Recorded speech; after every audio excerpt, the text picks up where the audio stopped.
So far we have talked about a double sideband suppressed carrier, and we saw that in order to demodulate the double sideband suppressed carrier, we need to multiply by cosine omega ct, and then we pass through a low pass filter. And we saw many circuits that we can use in order to implement this multiplication. And we called this demodulator, we called it synchronous or coherent demodulator. We talked about this in a previous video. We said, why do we call it synchronous or coherent demodulator? Because we need the cosine wave that we use at the receiver to multiply with the received signal. It has to be perfectly synchronized with the cosine wave received at the antenna. So it has to be perfectly synchronized in phase and in frequency. And this is a difficult operation to carry on. This is a kind of complicated operation to synchronize the carrier that we have at the receiver with the received carrier at the antenna. Why? Because usually the carrier that we receive at the antenna, it is received with a random phase, theta, and also the frequency, it's not exactly omega c. The signal was transmitted with the frequency omega c, but due to Doppler effect, it is not received as omega c, it can be received as omega c plus or minus delta, right? So the frequency will be random and the phase will be random. Frequency will be random within the Doppler range, and the phase also will be random depending on the path where the signal arrives to you, especially in wireless communications. The path keeps changing all the time as you are driving or you are moving around. The signal is received from different paths, and each path it has a different delay, and the different delay means a different phase, and this is completely random. So it's very difficult to obtain the exact frequency and the exact phase. It's possible, but it's difficult. So the receiver will be kind of complicated and expensive. So synchronous or coherent demodulators, usually they are expensive and complicated. So it can be done that we can synchronize the sinusoidal signal that we have at the receiver with the received sinusoidal signal, but it will be expensive and complicated. Anyways, they found that there is a very easy receiver, very cheap receiver that can be implemented with very cheap elements. It's called the envelope detector. This receiver can be used to demodulate amplitude modulated signals. For example, if we have a signal m of t that looks like this, then when you modulate it, we said that you are going to plot the envelope or the cover, and from the other side you reflect it because the cosine wave it has the same envelope from both sides, and then in between you plot your carrier. So this will be the modulated signal, right? This is phi of t. So if this is m of t, this is your message. Your phi of t, your modulated signal, will look like this. So they found that there is a very easy and cheap receiver called the envelope detector.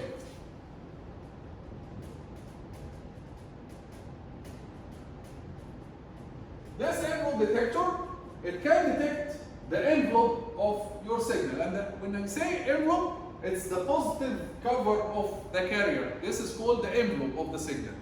So they found that they can implement this very easy circuit, very cheap circuit with some cheap elements, where this circuit can detect the envelope of your carrier. If you detect the envelope of your carrier, you are going to detect, basically, you are going to detect what? You are going to detect this envelope, right? And if you are able to detect this envelope, then you detected m of t. If you can detect this envelope, then this envelope is exactly as m of t, right? So the envelope detector is a circuit that is cheap, that can detect the envelope of the carrier and can be used to demodulate AM. However, there is a problem here. In our case here, for this m of t, there is no problem. Why? Because if you use the envelope detector, we are going to detect the cover of your signal, the positive cover of your signal, which we call the envelope of your signal. of the demodulated signal, and the envelope is exactly the same as M of t. But what about the case where M of t has some positive parts and negative parts? For example, assume that M of t looks like this. Assume that M of t, it has some positive and negative parts. In this case, if you modulate M of t, then you are going to put the cover first, and then you reflect the cover, and then you plot the carrier inside. In this case, so this is now, here the phase is going to reverse. In this case, this is phi of t. If you use the envelope detector, what are you going to detect? The envelope detector is going to detect the positive envelope of your carrier. So it's going to detect this signal. The positive envelope. Is the signal the same as M of t? No, it is not the same. Why? Because M of t had a negative part here, while the envelope detector is giving you a positive part here. So this signal, the envelope detector, will not detect M of t. It will detect some other signal. A signal that is different from M of t, especially for the negative parts. Someone may ask now, okay, that's easy. We can just take the negative parts and inverse them. We can reflect them down. We can multiply them by -1. But the point is, you don't know where are the negative parts of M. M is the information signal transmitted to you from the other side, from the person who is talking to you. You don't know when the signal is going to be positive and when the signal is going to be negative. If you know, then it's easy. You can just multiply this part by a -1 and you will get M of t. But in fact, if you know that, then the communication system is meaningless. You don't have to use a communication system, because if you know M of t, then no need for a communication system, right? So the point here is that you don't know what is M of t at the receiver. At the receiver, you don't know what is M of t.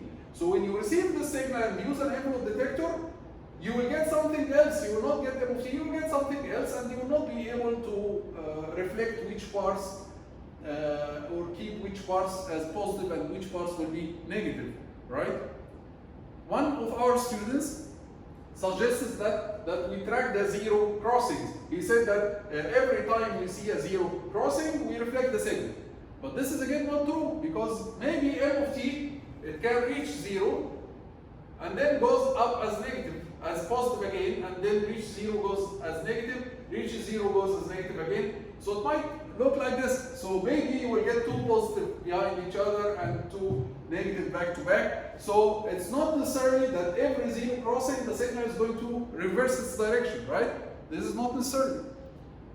So this is a problem. This is a big problem now. If M of t has positive parts and negative parts, we will not be able to use the envelope detector.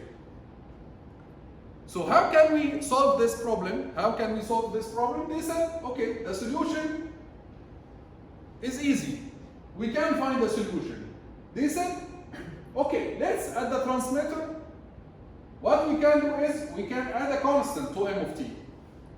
We can add a constant to M of t. So solution, add a constant, DC shift, to guarantee that after adding the constant, the signal will be all positive. So we are going to add constant A plus M of t.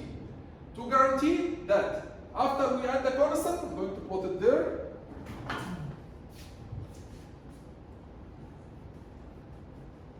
After we add the constant, we need to guarantee, so A plus M of t, I'm going to put A plus M of t. We need to guarantee that the signal, all of it will be positive, it will be shifted up. So if this is A, for example, then our signal will look like this.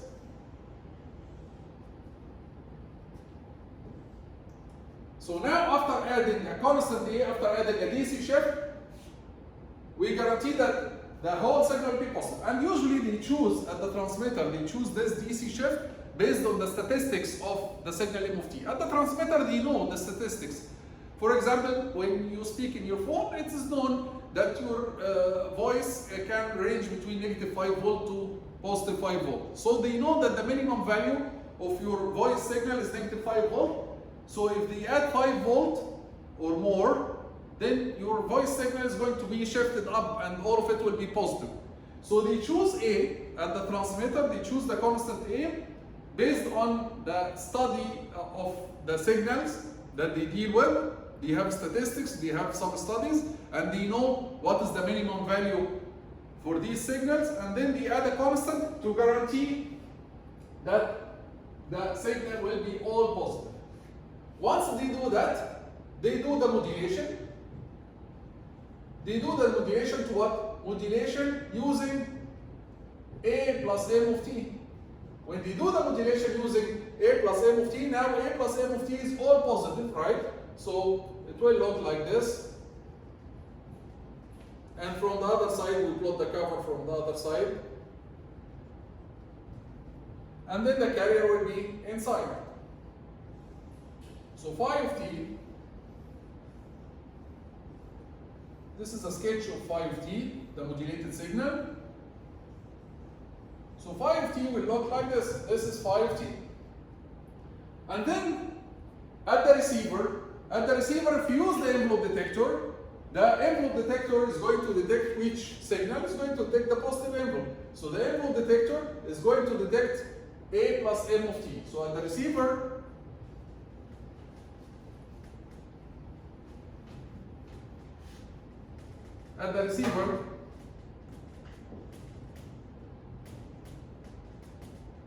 envelope detector is going to detect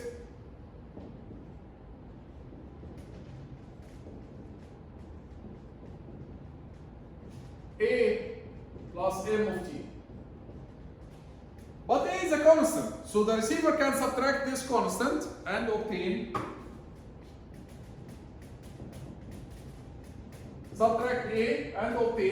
M of t. And by the way, A can be in agreement between the transmitter and receiver. So for example, as we said 2 minutes ago, we said that the transmitter knows how to choose the constant A so that it guarantees that the whole signal is positive, right? So for example, if the transmitter chooses A to be 5, it can inform the receiver that the constant is 5 volt. And they agree on this constant. We are going to use 5 volt all the time. So the transmitter adds 5 volt, modulates, transmits the signal, the receiver receives this signal, it uses an envelope detector, which is cheap and easy circuit to implement. It will detect A plus M of t, then subtracts, the receiver is going to subtract A in order to obtain M of t. So A, the constant A, is known to both the transmitter and receiver. They agree on it. The transmitter adds A, and the receiver subtracts A again in order to obtain M of t. And now we solve the problem of a complicated receiver. We don't have to use now complicated synchronous or coherent demodulators. We can use the simple envelope detector, and we are going to study the circuits for the envelope detector later, and we'll see how simple they are. Okay? This type of modulation, this is the second type of amplitude modulation. If you remember in the first video of amplitude modulation, we mentioned that we are going to study several types of amplitude modulation. The first type was double sideband suppressed carrier. And the second type that we said that it might cause confusion to some of you, right?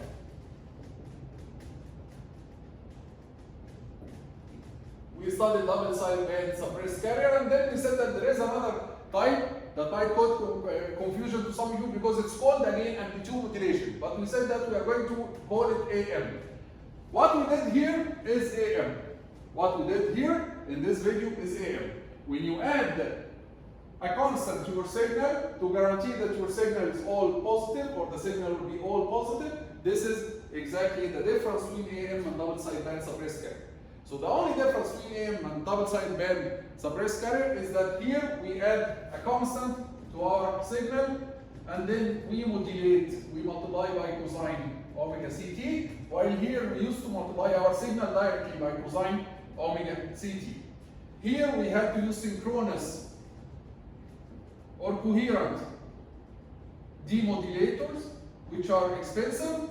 Here we can use the envelope detector. Some of you might ask, if this is cheaper and easier, why don't we use this all the time? Why do we have to study double-sided band suppressed carrier? It is correct that this is cheaper and easier, but it has a cost. There is no free lunch, as they say, right? There is a cost for it that we will study in the later in the next video or after 2 videos from now. There is a cost, and we'll see what is the cost of this, and we'll see that in some applications, it's useful to use double-sided band suppressed carrier with the synchronous coherent demodulators, which are expensive, but it's better to use them. And in some other applications, it's better and easier to use the envelope detector. For now, let me give you a quick idea. For example, in the point-to-point communications, if there is only one transmitter and one receiver, then there is no high cost if you implement synchronous or coherent demodulators at the receiver, if you have only one receiver. And the communication link will be of high quality, because the synchronous or coherent demodulators, they are of higher quality than the envelope detectors.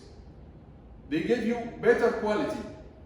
Okay? They are expensive, but they give better quality. So if you have only one receiver, there is no harm in implementing or in using synchronous or coherent demodulation, especially in some applications that are very important, that are urgent applications, like military communications, like emergency services. It's better to use coherent or synchronous demodulators, okay, because it will guarantee higher quality, good demodulation of your signals. But in other applications like radio, for example, you have millions of users. In radio, you have one transmitter and you have millions of users receiving the radio signals, the news. Everyone has a radio in his car. So in order to save cost for these millions of users, then it's better to implement the envelope detector, which is cheaper, right? Because now you are saving a lot of money, because they're implementing the envelope detector in millions of radios, right? So you're saving a lot of money, you're making it cheap, okay? And the radio is not an urgent or emergency service, right? So you don't care about quality very much. That's why we study this, because it has some applications, and we study this also because it has some applications. And don't forget that although this is cheaper, but it has a cost that we'll talk about later. Keep in mind that there is no free lunch, there is a cost for everything. We'll see you in the next video.